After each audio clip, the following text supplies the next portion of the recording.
Pues bienvenidas y bienvenidos a este nuevo video, pero en esta ocasión no voy a estar yo solo, sino me va a acompañar alguien muy querido que tuve el gusto de conocer en el camino, pero sobre todo es alguien especializado en el Camino de Santiago. Y quiero presentarlo formalmente, ya que va a ser una charla entre amigos, pero sobre todo compartirles la historia detrás del camino. Déjenme presentarlo formalmente. Él es Francisco Romero Navarro, profesor de Geografía e Historia, graduado en Historia y especializado en el Camino de Santiago. Y bueno, pues ha estudiado la carrera de Geografía e Historia en la Universidad Isabel I de Castilla en Burgos y también hizo su grado en Historia en la Universidad de Valladolid. Y bueno, pues tengo el gusto de presentar aquí conmigo a Fran, donde vamos a hablar del Camino de Santiago. Fran, bienvenido a esta entrevista. Y primero quisiera preguntarte, ¿cuál fue tu experiencia al hacer el camino? Ya lo escribiste, ahora lo vives de paso a paso, desde donde iniciaste hasta la Catedral de Santiago y de ahí a Finisterre. Bueno, ya sabes que me encanta estar hablando contigo, ya sea en persona, como tantas veces hicimos en el camino, o ahora, uno a cada lado del Atlántico. Así es. Me preguntabas por mi experiencia, pues precisamente es eso. Además, es algo que comento en el trabajo, a pesar de que después de hacer la carrera en la Universidad de Valladolid de Historia y luego el máster de profesor de Geografía e Historia en la Universidad Isabel I de Castilla, en ambos trabajos hablo de que la experiencia cambia totalmente lo aprendido, digamos, académicamente. Sí. Y el camino no ha hecho más que corroborarme todo eso. Lo cambia totalmente, lo cambia todo. Aparte de que es algo que personalmente hace ya que volvimos, pues yo terminé el camino un par de meses, sí. El 29 de mayo, pues imagínate. Y creo que no hay día que no tenga algún recuerdo, más rato, menos rato, más profundo, menos profundo, pero sí, todos los días recuerdo algo del camino. Y sí, es una experiencia vital. Aparte de que es un camino histórico, para quien lo hace, yo creo que la mayoría es una experiencia de vida. Yo creo que eso es lo bonito de que en esta entrevista vamos a aprender acerca de la historia, o un poco de la historia de tanta que hay sobre el camino, pero lo interesante que me sucedió en el camino y es algo que quiero compartir.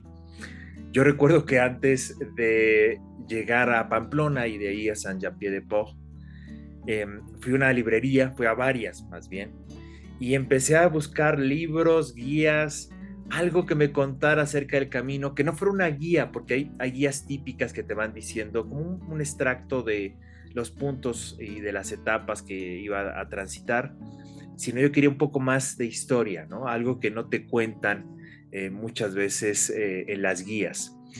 Dije, bueno, pues ojalá pueda yo encontrar algo de historia, pero te encontré a ti en el camino y haber platicado en algunas etapas que ibas contando la historia y sobre todo nos ibas mostrando que en algunos puntos era importante detenernos, observar, conocer un poco de la historia. Para mí fue fascinante y yo dije, esto lo tenemos que grabar, esto lo tenemos que hacer entrevista, porque hay personas que quizás están haciendo el Camino de Santiago, están a punto de hacer el Camino de Santiago o lo van a hacer, pero no conocen en gran parte la historia, y qué mejor que tú lo cuentes, que es alguien que estudió esta parte del Camino de Santiago y aparte vivió el Camino de Santiago. Vamos a empezar con el tema del Camino de Santiago. ¿Por qué el Camino de Santiago? ¿Había camino antes del Camino de Santiago? Yo creo que la historia del Camino de Santiago es tan fascinante como tú lo has dicho, precisamente porque ya había historia antes del camino. Entonces, digamos que oficialmente el camino comienza con el descubrimiento de la tumba del apóstol. allá entre el 813, 830, bueno, a inicios del siglo IX. Pero antes del descubrimiento de la tumba ya hay indicios suficientes para creer que en la antigüedad se caminaba hacia Occidente, se caminaba hacia lo que se consideraba el fin del mundo, hacia Finisterre. Entonces, con el descubrimiento de la tumba del apóstol, realmente lo que se hace es reabrir un camino que se pierde en la noche de los tiempos. Por eso es tan fascinante, porque el camino tiene una historia documentada que podemos estudiar, sí. Tanto en los libros y en la documentación, como en todos los vestigios históricos que te puedes encontrar en el camino, la mayoría de ellos en piedra. Pero también tiene muchísima mitología y muchísima leyenda, que es tan fascinante como la historia documentada, porque bueno, el mito es la tradición que se pierde, como decía antes, en la noche de los tiempos y que está escrita, y la leyenda es la tradición un poco que va pasando oral, de boca en boca. Entonces el Camino de Santiago lo tiene todo. Tiene tradición histórica, mitológica, de leyendas. Prácticamente puedes encontrar cualquier vestigio histórico, está en el Camino de Santiago.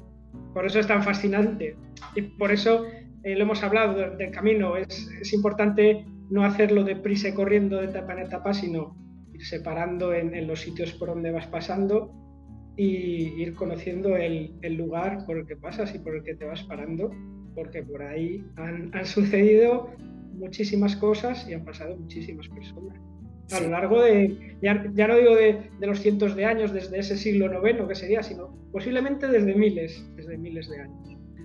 Cuando se descubren los restos de Santiago, se empieza a peregrinar para que la gente conociera esos restos. Sí, en el mismo momento en que nos situamos en ese siglo IX, ¿vale?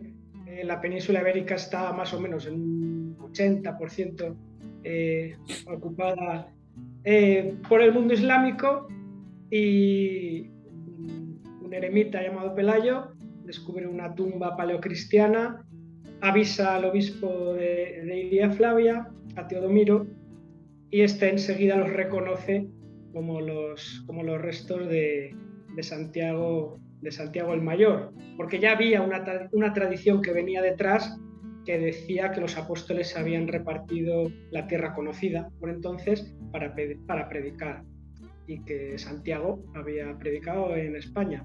Pero bueno, es una tradición que venía del siglo VI, como mucho, siglo V, siglo VI, o sea que no hacía muchos siglos que venía esa idea del reparto apostólico de la predicación, y de que Santiago había predicado en España. Hay toda una mitología, toda una leyenda, nada documentado, de esa predicación de Santiago en España. El obispo enseguida avisa al rey Astur del momento, a Alfonso II. Este decide, por supuesto, construir una pequeña iglesia, una capilla. Estamos hablando, claro, del siglo IX. Okay. Y a partir de ahí, pues empieza a difundir la noticia y la gente empieza a peregrinar. Y según iban creciendo las peregrinaciones, la iglesia iba creciendo al compás que crecían las peregrinaciones, hasta convertirse en una gran catedral.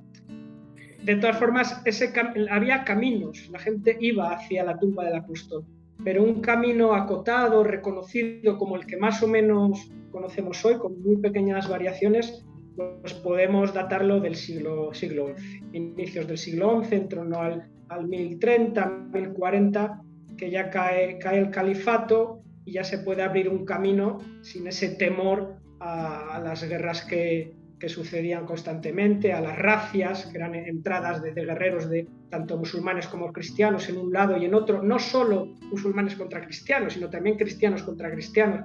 O sea que hasta más o menos ese siglo XI no existe ese camino tan trazado, tan conocido como el que nos ha llegado hasta hoy en día. Pero sí, en cuanto se descubre la tumba y corre la noticia, hay peregrinos y digamos que la gente camina hacia Santiago. pero un camino acotado y reconocido, diríamos, a partir más o menos del siglo XI. A ver, entonces pasaron muchos siglos para que conociéramos el camino como ahora lo conocemos. Sí, como ahora lo conocemos, sí pasaron muchos siglos, porque realmente era problemático ir por unas zonas que a veces eran tierra de nadie, eran tierra de frontera entre el mundo musulmán y el mundo cristiano. Entonces la gente iba a Santiago, pero iba más o menos, entre comillas, por donde podían. Pero Ok. ese camino que sale ya en el Codex Calistinos, ya en el siglo XII, en torno al 1130-1140, ese camino se abre, ya te digo, más o menos aproximadamente en el siglo XI. Y de todas formas sigue, como te decía antes, sigue esa estela, ese camino de las estrellas que ya seguían en la antigüedad hacia Finisterre. O sea, lo tenían relativamente fácil. Una vez que ya que estaba un poco pacificada la zona, también entre comillas, lo tenían un poco fácil porque simplemente tenían que retomar un camino que ya se conocía. Además, también era una calzada romana en buena parte también.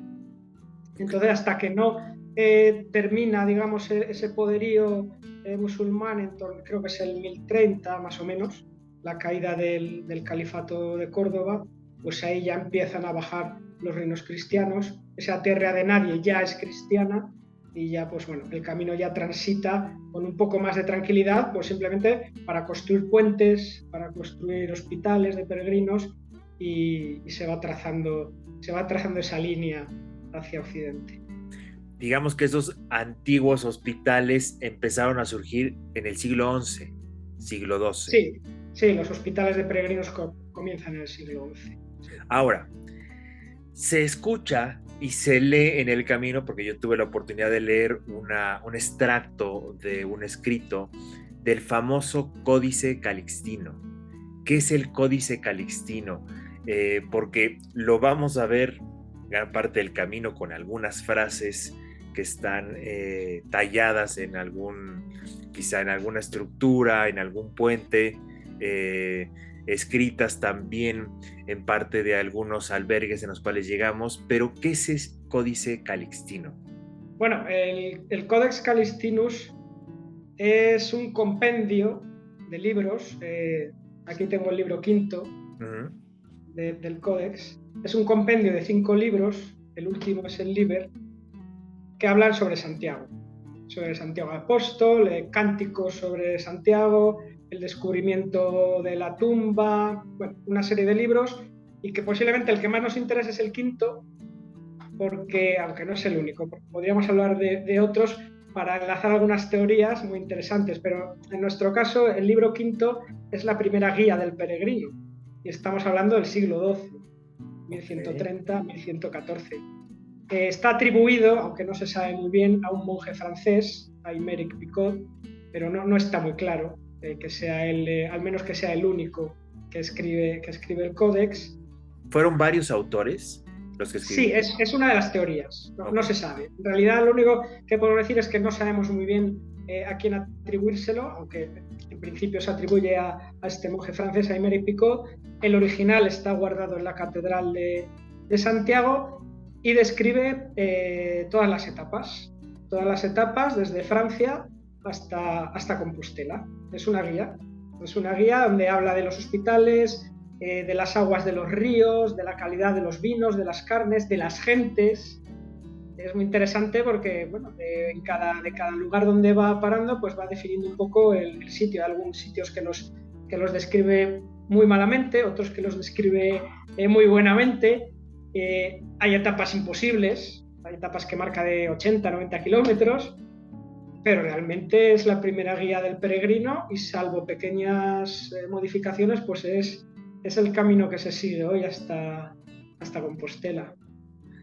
Se extendió al grado de que la gente lo leía, lo consultaba y a partir de ahí hacía el camino, o fue un parteaguas, digamos, ese códice. Hay que tener en cuenta una cosa: en la Edad Media, pues prácticamente el 95% de la población no sabía leer.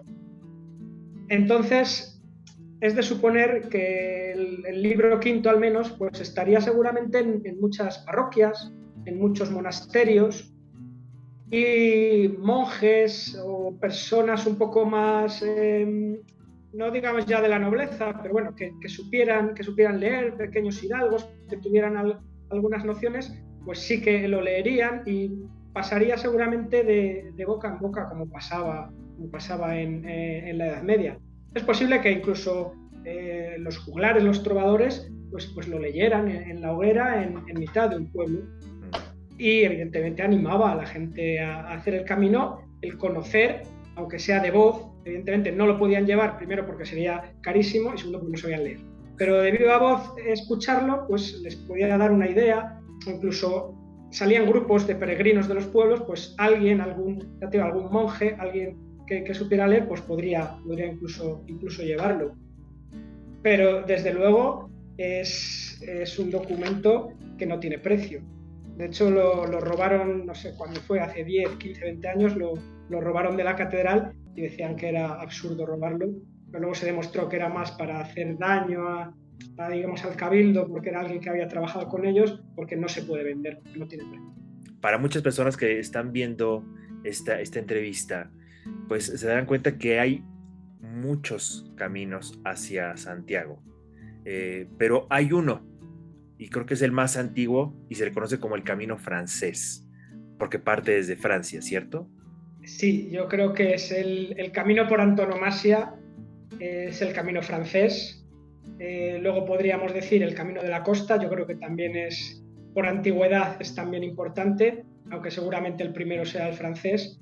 Y luego ya, pues bueno, hay múltiples caminos, el portugués, el inglés que viene por la mar, el de la Plata.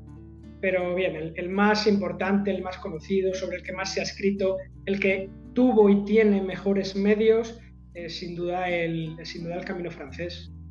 Porque tiene sus dos entradas históricas, son por Francia, atravesando los Pirineos, bien por Saint-Jean-Pied-de-Port o bien por Somport, por el tramo aragonés, o bien el tramo navarro de Saint-Jean, que va por Roncesvalles, o el tramo aragonés, que viene por el valle del Aspe, por Olorón, y que cruza en el Sumum Portus, en el Somport, por Canfranc y baja por Jaca. Pues esas son las dos entradas del camino francés, que es el más histórico de todos.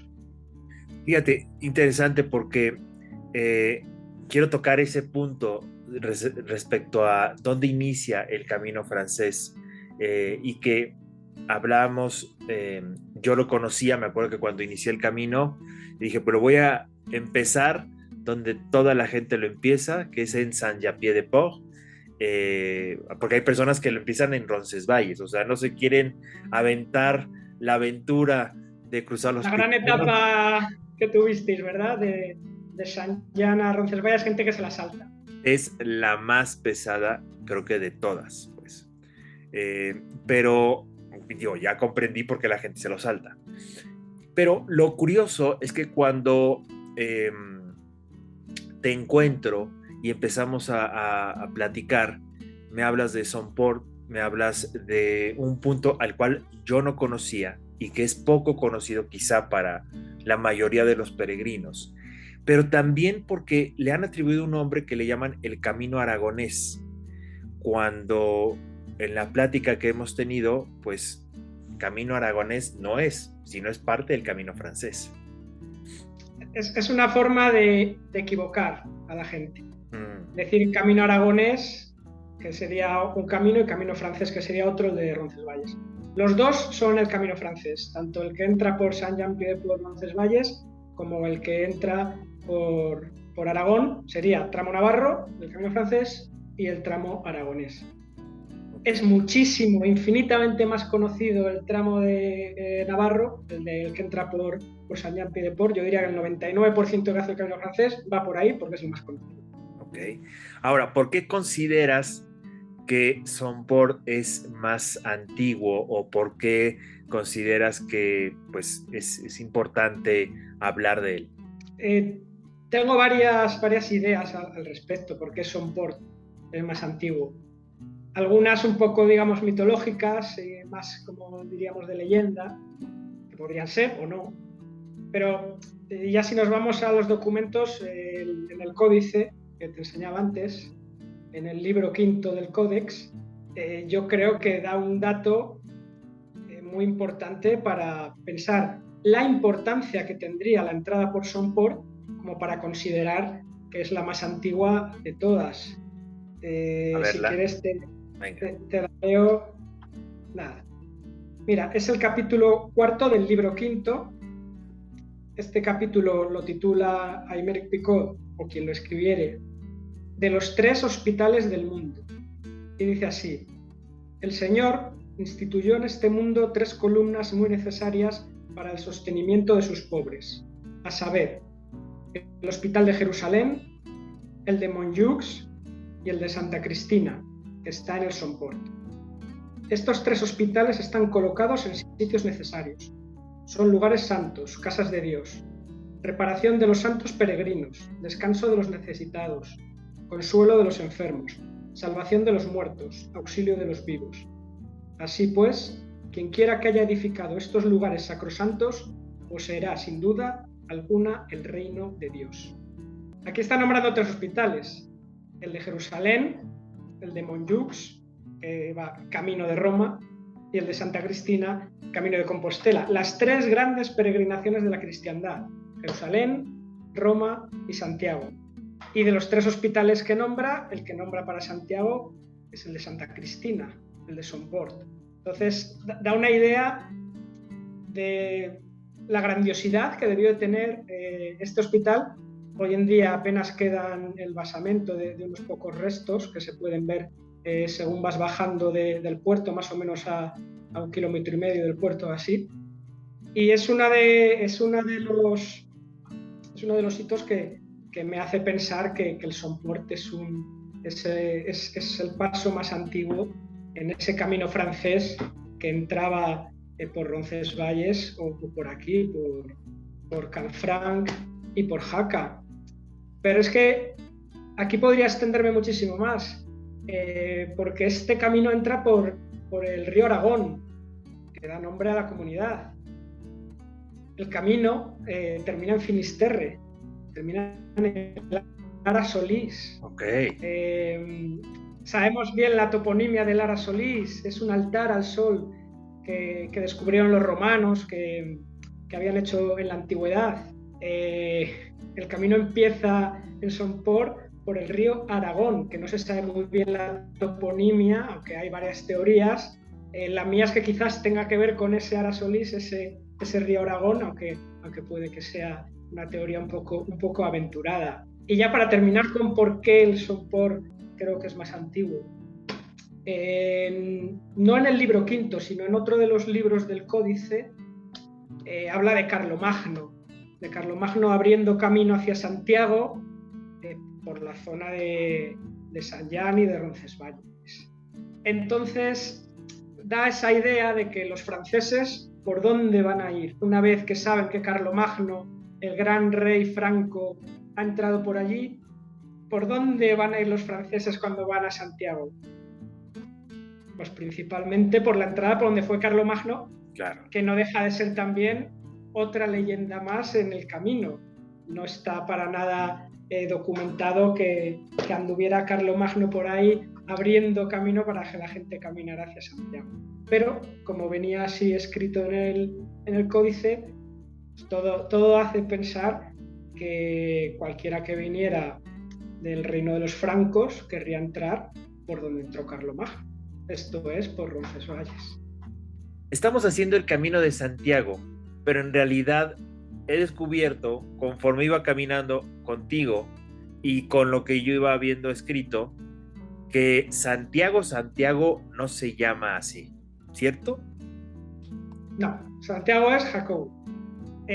¿Cómo llegaron al tema de Santiago? ¿Cómo llegaron a nombrarlo Santiago? Simplemente Jacobo, en latín, Jacob, pues es Sant Jacob, Santiago. Se va deformando el nombre de San Jacobo hacia Santiago, en latín siempre. San Jacobo, Santiago. O sea, Santiago es es una construcción o deconstrucción, como queramos llamarlo, a través de Jacobo, de San Jacobo. Se termina en Santiago. Pero el nombre real del apóstol es Jacobo, también conocido como el Hijo del Trueno. Exacto, es lo que te iba a preguntar. Yo conocí el nombre del Hijo del Trueno por lo que me mencionas. ¿En dónde se menciona que es el Hijo del Trueno o por qué se le llama el Hijo del Trueno? En la Biblia. En la Biblia, en los Evangelios, pues aparece por ahí, no recuerdo cuál de ellos, en un versículo, que Jesús, tanto a Jacobo como a su hermano Juan, les llama, les apoda Boanerges. Y Boanerges quiere decir hijos del trueno. A mí me parece un apelativo grandioso, los hijos del trueno. Y nosotros, que hemos hecho el Camino de Santiago, por lo tanto, somos también hijos del trueno. Vaya. Yo imagino que tendrá que ver algo con el padre de Jacobo y de Juan, de los apóstoles. Pues imagino que tendría algo que ver con él, que también le conocería Jesús en su época, con ese apelativo de los hijos del trueno. Y por eso he encontrado que yo decía, bueno, ¿por qué Jacobeo? ¿Por qué el camino Jacobeo? Ahora entiendo que es por Jacobo. Es Jacobo, San Jacobo, San Jacob, San Jaco, Santiago. Yago, hay un nombre, no está ya muy en uso, pero Yago es un nombre asturiano que todavía se estila algo en Asturias y viene de ahí. Yago es una también de las, Yago de Jacobo, Yaco, Yago, con Yago ya Santiago. Santiago es Jacobo. Ahora, hablaste de que el auge empezó a surgir en el siglo XI, siglo XII, y yo tuve la oportunidad, me imagino que tú también, cuando pasamos por el famoso Alto del Perdón, donde hay una estructura que habla un poco de la historia de lo que sucedió en el tema de los peregrinos y el Camino de Santiago, que se ve un peregrino solitario. Conforme vas viendo la estructura, vas encontrando el auge en el siglo XI, siglo XII, pero empieza a haber una decadencia. ¿En dónde empieza a haber la decadencia en el camino? Porque te acuerdas que encontramos a un conocido mexicano, si nos está viendo, saludo a Juanpi, pero conocimos a este mexicano que, como él, yo creo que hay mucha gente que piensa que el camino siempre ha existido, siempre han transitado, siempre se han peregrinado hacia Santiago de Compostela, pero no es así. La historia nos dice otra cosa. Digamos que la Edad Media es el tiempo de auge de las grandes peregrinaciones a Santiago. Empiezan a decaer ya en la Edad Media, en el siglo XIV, es el siglo de las pestes, y empiezan a decaer un poco porque los diferentes reinos tienen miedo de la gente que viene de fuera si puede traer alguna enfermedad. Entonces ya en el siglo XIV empieza a caer, siglo XV, y ya definitivamente cuando llega la era moderna, finales del XV, siglo XVI, ya también con las guerras entre los nuevos estados que están naciendo, también esto entre comillas, porque bueno, los estados como tales hablaremos ya del siglo XIX, pero bueno, en el siglo XVI sí que es verdad que hay un conjunto de reinos que se juntan, hay muchas guerras y entonces es complicado que se peregrine de unos lugares a otro con tantas guerras entre países. Entonces, a partir del siglo XVI, XVII, XVIII, sigue habiendo peregrinos a Compostela, pero son muy pocos, son muy solitarios y son gente muy concreta y muy, digamos, aventurera de la época. También hay una problemática cuando se masifica el camino a finales de la Edad Media con gente que se hace pasar por peregrino y en verdad son delincuentes, aparecen las credenciales, aparecen normativas de que no puedes estar más de 2 noches en ciertos lugares. Entonces hay una serie de problemática, no solo las guerras entre países, sino delincuencia, guerras, pestes, que van haciendo que el camino vaya poco a poco desapareciendo hasta que en el siglo XIX es prácticamente una cosa de, como te decía antes, de aventureros, solitarios en la mayoría de los casos. En el siglo XX prácticamente ha desaparecido el camino, hasta finales del siglo XX. Y es que además hay otro dato, y es que con las entradas de los corsarios y los piratas en las costas de Galicia y de Cantabria a lo largo del siglo XVI, se esconden los restos de Santiago y se esconden también que después no se sabe dónde están. Y no se sabe dónde están hasta finales del XIX, que en unas obras en la catedral, en unas excavaciones, aparece el arca. Aparece el arca y se vuelven a encontrar los restos del apóstol. Entonces es que no había unos restos a los que visitar porque habían desaparecido. Se sabía que estaban en la catedral, o sea, tú ibas a la catedral y sabías que ibas a los restos del apóstol, pero no es como ahora que sabes dónde está el arca y la ves, porque hasta el siglo XIX no se halló un lugar donde se había escondido nada más y nada menos que unos 300 años atrás, por miedo a que en una de esas incursiones en este caso de Drake, casi siempre en aquella época, pues llegara y se llevara los restos del apóstol. Wow. Así que fueron una serie de factores, como casi siempre en todas las cosas, las que ayudaron a que el camino durante varios siglos se convirtiera en un camino de aventureros, digamos, en general. Y yo diría que en el siglo XX, pues casi no existía el Camino de Santiago. Pasaron tantos siglos que hasta el siglo XX se retoma el camino. ¿Cómo fue que se retomó? En el siglo XX hay tres historiadores que se lanzan con el Codex Calistinus a reconocer el camino francés. Y el camino no existía. Ellos van tramo, etapa a etapa, abriendo un camino que no existía. Y estamos hablando de los inicios de la década de los 30, de 1930, tienen que detenerse nada más empezar esta investigación porque comienza la Guerra Civil Española y lo retoman después en los años 40 y principios, creo que de los años 50. Es un trabajo que les lleva creo que 12 o 13 años realizar.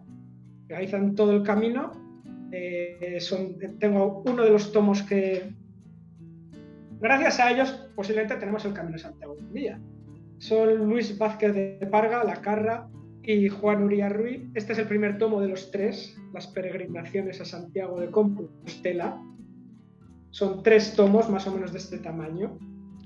Son libros muy científicos, hablan de la historia y hablan del camino que ellos van reabriendo con el Codex Calistinus y con toda la documentación que ellos, como catedráticos de historia medieval, que creo recordar que eran los 3, pues tenían. Iban recomiendo el camino. Hay un dato que creo que describe muy bien lo que te estoy comentando. ¿Tú te acuerdas de la etapa que llegamos a San Juan de Ortega? Los imponentes Montes de Oca. Imponentes Montes de Oca, claro. Bien, pues ellos atraviesan lo que para ellos debió de ser imponente al cubo Montes de Oca. Lo tuvieron que atravesar, digamos, sin un sendero. Claro. Y llegaron lloviendo y de noche a San Juan de Ortega.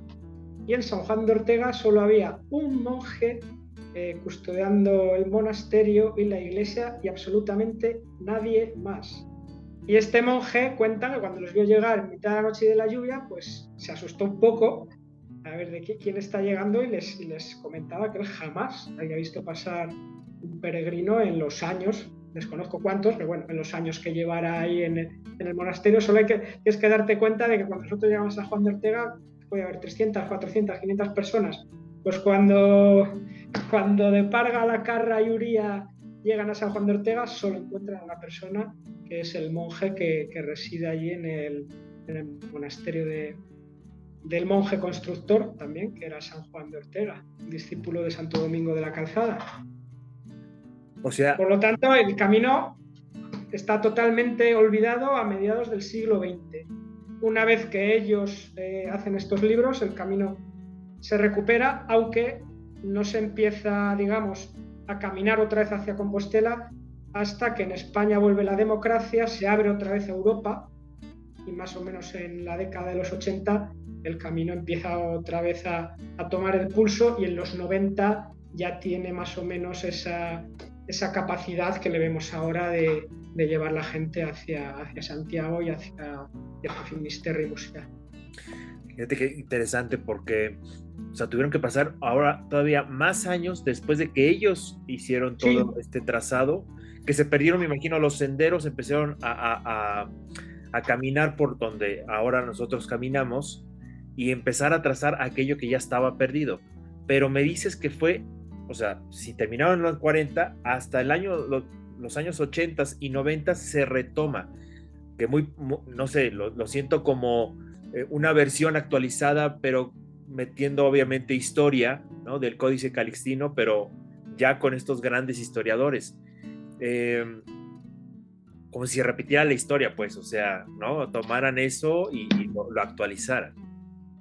En el 49 terminaron la obra. Wow. Creo que la empezaron en el 34 por ahí, la terminaron en el 49. Y hasta que en realidad, entre otras cosas, el Camino de Santiago es un camino europeo. Es una vía de vertebración de Europa.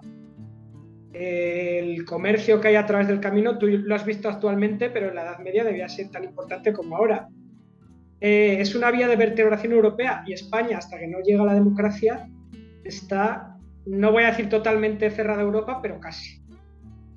Entonces no puede haber esa conexión con Europa hasta que no termina la dictadura franquista, vuelve la democracia y ya en la década de los 80, con esa reapertura a Europa, vuelve el Camino de Santiago. ¿Por qué consideras que empezó a tomar auge en los años 90? A ver, si hablamos de los 90, de la vuelta a la democracia en España, de la conexión otra vez con Europa, pues bueno, está claro que habría un propósito político y social por reabrir un camino que, entre otras muchas cosas, como te decía antes, es un enjambre totalmente económico. No nos engañemos, entre otras muchas cosas. Pero, además de eso, yo creo que hay algo como un pozo ancestral que hay en la gente que les llama a hacerlo.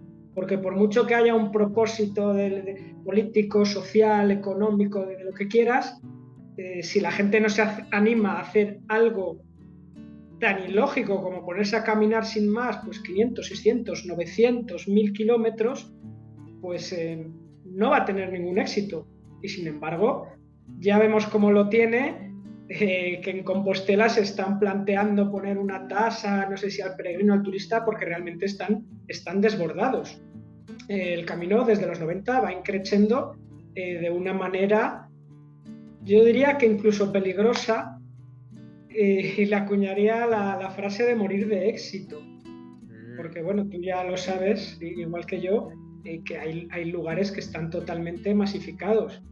Y lo que tiene la masa es que es algo informe y que no le quita encanto a las cosas y a los lugares. No tiene ese aura de llegar a un lugar y encontrarlo, ya no digo tal y como era, sino tal y como tú te lo puedes imaginar, pero sin esa masificación de gente que le quita, yo creo que le quita un poco de esa magia, ¿no?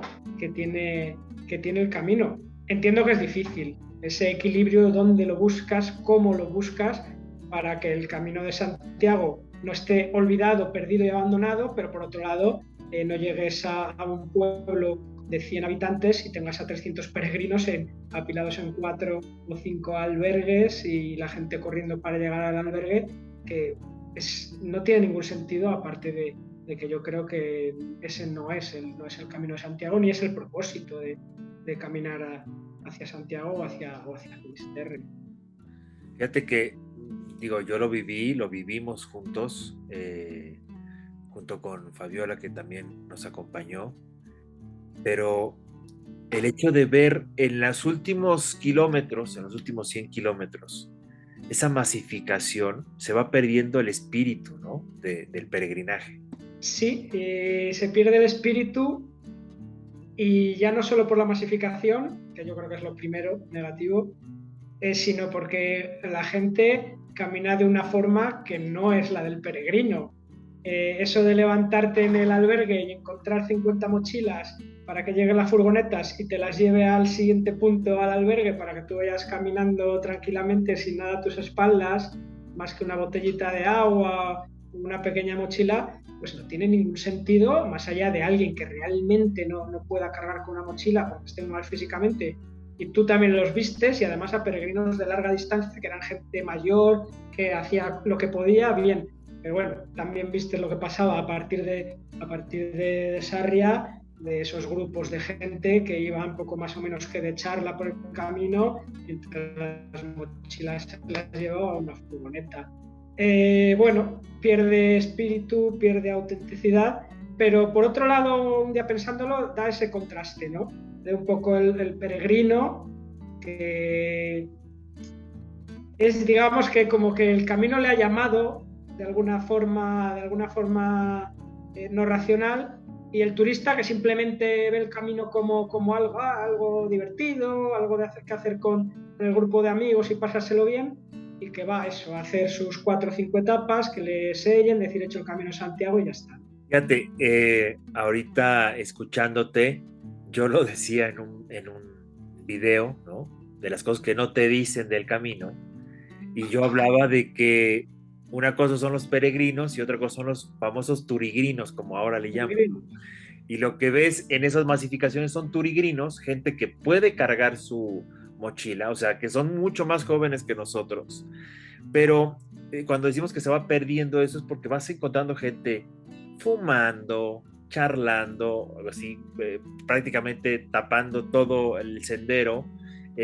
Vas a encontrar gente hasta con una bocina, escuchando música, o sea, se va perdiendo el tema del silencio, el tema de encontrar personas, de ayudar, o sea, como que vas viendo grupos muéganos, hasta con la misma playera, ya con el nombre de cada uno, o sea, una comercialización, una mercadotecnia que se han comprado respecto al camino, que se pierde ese tema del espíritu del cual hablamos.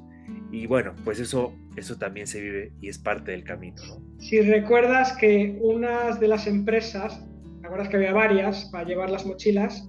Una de ellas, creo que la más conocida, se llamaba Camino Fácil. No sé si te lo dije a ti o a alguien, que le dije, si el camino es fácil, no es camino. Si el camino es fácil, no estás haciendo el camino. Exacto. Ya no es camino fácil. Que como yo digo, no es ir a una excursión, es un peregrinaje y tiene otra connotación diferente. Fran, me gustaría ir cerrando. Primero, preguntarte los símbolos del camino. Vemos la concha vieira, vemos el bordón, vemos el traje típico, que no, obviamente, a ver, no hay gente con el traje típico más que el famoso Marcelino que encontramos allá en Navarrete, bueno, Logroño, Navarrete, y que cuenta sus historias fascinantes y sus aventuras. Pero más allá de eso lo vamos a encontrar en algunas tiendas de peregrino, el famoso traje. ¿Qué nos puedes decir de eso? ¿Qué significado tiene la concha? ¿Qué significado tiene el bordón? El traje típico. ¿Qué nos puedes decir también de las frases? Bueno, de lo que conocimos de las frases. Ultreia et suseia. Todo eso que yo fui conociendo. Si no hubiera sido por ese albergue parroquial, no hubiera conocido esa frase, quizá al encontrarte la volví a escuchar y entendí también el significado que tiene esa frase. Pero para las personas que nos están viendo y que van a hacer el camino, el significado de estos símbolos y las frases que escuchamos en la historia. Bueno, yo creo que en cuanto a la indumentaria típica del peregrino, el medieval, bueno, pues el sombrero de ala ancha, la calabaza para beber agua, el bordón de madera. Yo animaría a la gente que quiera hacer el camino que en vez de llevar los típicos sticks estos del Decathlon, que lleven 99%, yo fui uno de ellos. Que lleven algo de madera, que no hace falta que se lo hagan. Y yo me hice uno de madera de un árbol que cogí, y me lo hizo mi padre, de un árbol que además había cogido ya en Canfrán, donde yo iba a arrancar, como voy por allí a hacer esquí, snow, pues me llevé un día una rama, mi padre me lo preparó y yo llevé uno de madera. Animo a la gente a llevar la madera porque es el único símbolo que pueden llevar igual que llevaban en la Edad Media. Tú no vas a llevar un sombrero de lancha, ni una capa, no vas a llevar un zurrón, ni una calabaza. Pero la madera la puedes llevar. Y además puedes tener el contacto de la madera con la tierra, que yo creo que es algo muy bonito. Aconsejo llevar solo uno, porque aunque nosotros milagrosamente en 900 y pico kilómetros no nos caímos, es fácil tropezarse. Claro. Y yo considero que hay que llevar una mano o bien para apoyarse o bien para equilibrarse, y en la otra el bordón de madera. Lo puedes comprar en cualquier tienda de peregrinos, vienen muy preparados, vienen labrados, vienen con la concha, o cogerte uno, te lo preparas y te lo llevas. Y es un símbolo que vas a tener como llevaban en la Edad Media. Entonces, bueno, en el sentido del ropaje, nada, simplemente decir eso. La concha vieira tiene miles de significados, ¿no? Desde la madre mar, ¿no? Con esa forma de concha, que van saliendo las líneas a partir de esa forma de vulva, y además y sobre todo da la idea de que el peregrino no se quedaba en Santiago, el peregrino llegaba hasta el mar, por eso se trae una concha. Después, ya cuando llegó la primera explosión del camino, no podríamos saber cuándo, pero sí que es verdad que hay un momento que se hace una normativa en la Edad Media de venta de conchas vieiras en Compostela, pero los primeros peregrinos es seguro que las traían de la costa. Una vez que ya se hizo como un símbolo del camino, se empiezan a vender. Pero las primeras conchas no se compran, se traen del mar y se traen pues de la zona de Cabo Turiñán, Finisterre, Muxía, de esas tres etapas que hay que hacer a mayores para llegar al mar, y encima, que antes no lo hemos dicho, para salir de la masificación, porque partes el camino, según vas avanzando, el camino se va llenando de gente, llegas a Galicia, Sarria, y ya es una locura, pero cuando llegas a Santiago, si continúas hacia Finisterre, empiezas a ver grupitos pequeños de personas, tramos en los que vas solo, y sobre todo dejas de ver las furgonetas de Camino Fácil. Camino Fácil ya no existe, de Santiago a Finisterre, no hay negocio ya. Date cuenta de una cosa, tú imagínate un peregrino de la Edad Media, sale de Francia, Tours, Le Puy, Becelay, entra por Roncesvalles, por Somport, por donde sea, y va hacia Compostela, 1000 y pico kilómetros. Después de 1000 y pico kilómetros, seguramente alguien de un pueblo del centro de Francia que jamás ha visto el mar, después de hacerse 1000 y pico kilómetros, ¿cómo no va a recorrer otros 80, 85 que creo que hay para llegar a lo que consideraban y creían realmente que era el fin del mundo, y además a ver toda la inmensidad de ese fin del mundo en el Océano Atlántico? Era ilógico, o sea, la mayoría lo tenían que hacer. Hoy en día no. Hoy en día yo considero que a lo mejor hay un 10-15% de los que llegan a Santiago que después continúan a Finisterre o a Muxía o a los dos sitios.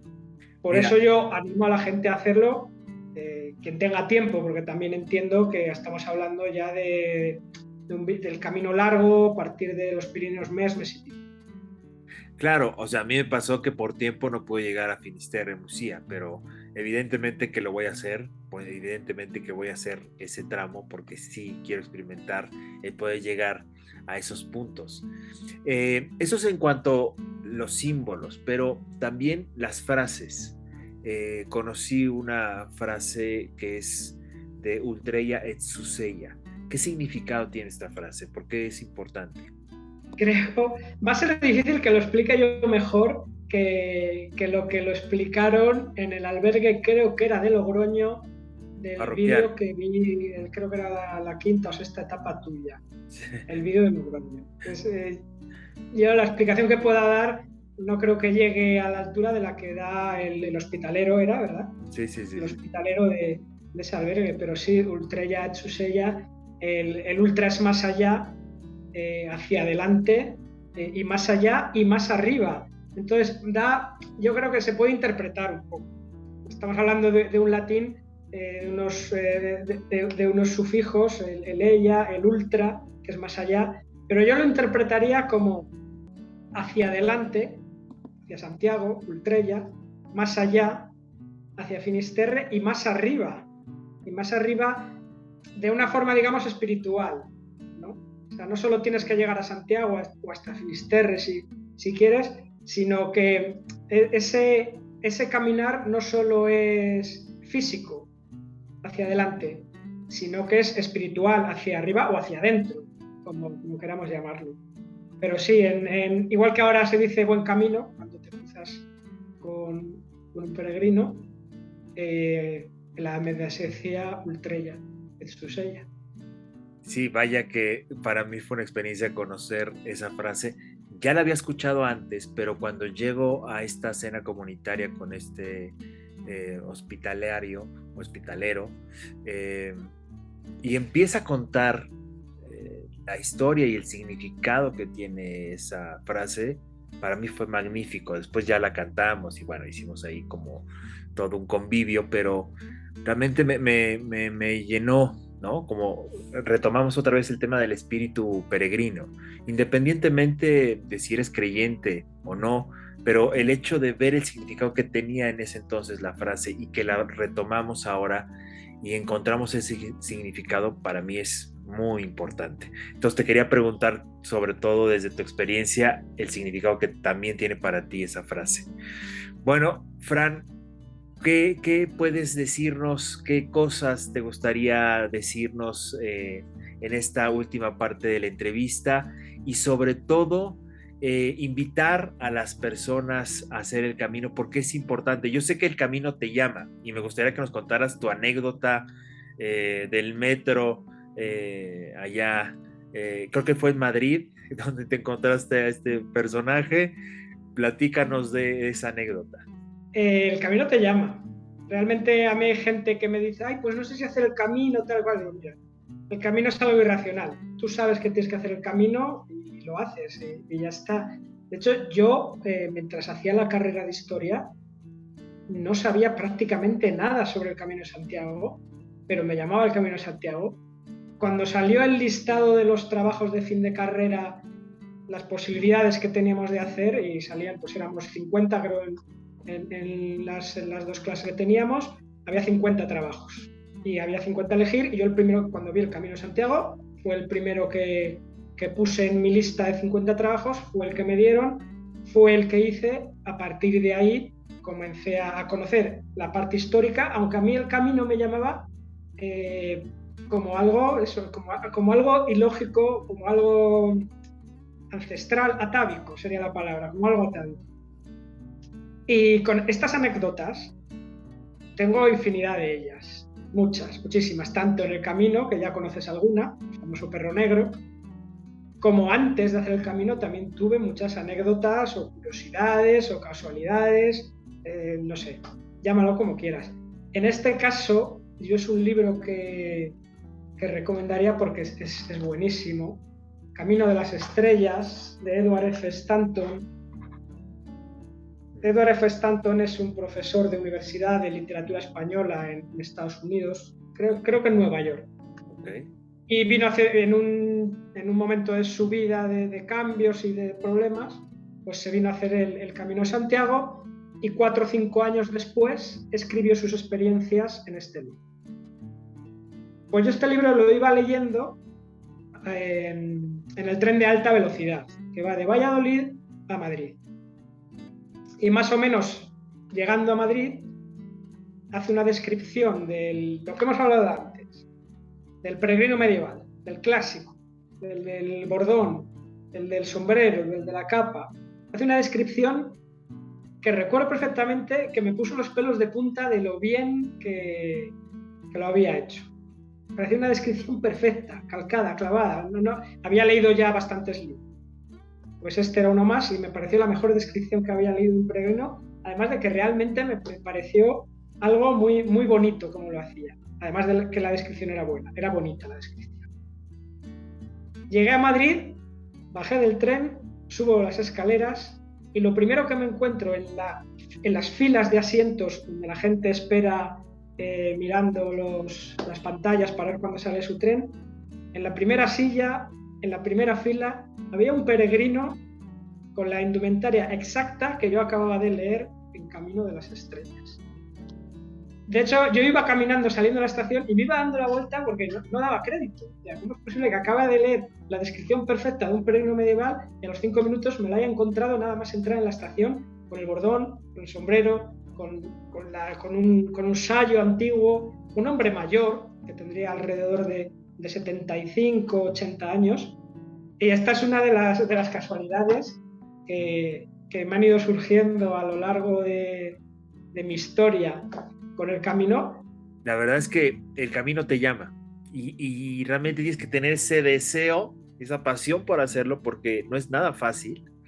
O sea, creo que conforme vas haciendo el camino también te vas quitando esas ideas románticas o idealizadas del camino, sino sí es un esfuerzo y te tiene que gustar por lo que vas a vivir, por lo que vas a experimentar. Lo primero que es el camino, ya lo has dicho tú, es duro. Sí. Lo primero que es el camino es duro, Sí. difícil. Y bueno, Fran, pues quisiera preguntarte si quieres compartir algo más para cerrar esta entrevista y sobre todo agradecerte por tu tiempo. Se me quedan tantas cosas en el tintero. Yo le llamo también la historia interminable, la del Camino de Santiago. Bueno, ya para terminar, ¿qué libro recomiendas para la gente que va a hacer el camino? ¿Cuál es ese libro que tendría que leer antes de hacer el camino?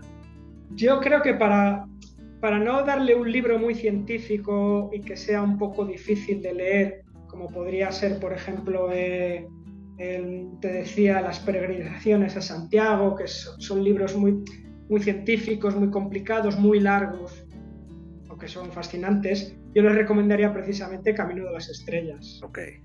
Además, es un libro que se lee muy fácil, es muy baratito, lo encuentran en cualquier plataforma, de Edward F. Stanton, el profesor norteamericano que vino a hacer el camino, me parece que no sé, a finales de los 90 o principios del siglo XXI, ya no recuerdo.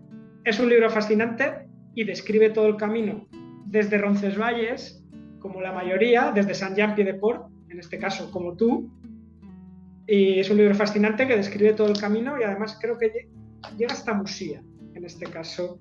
Y yo creo que le va a gustar a todo el mundo y quien esté animado a hacerlo le va a animar aún más, porque es un libro muy, muy entretenido y muy divertido, además, porque cuenta muchas anécdotas, cuenta datos históricos, como los que estamos hablando ahora aquí. Entonces yo, para empezar, les recomendaría Camino de las Estrellas y luego ya alguna guía más diferente, pues quizá la guía mágica del Camino de Santiago, de Fran Contreras, que digamos que no es la típica guía que te describe todo de una manera muy, digamos, como muy científica, aquí entra un poco más al detalle de la historia, del lugar. Bueno, es una guía que está muy bien, pero no deja de ser una guía.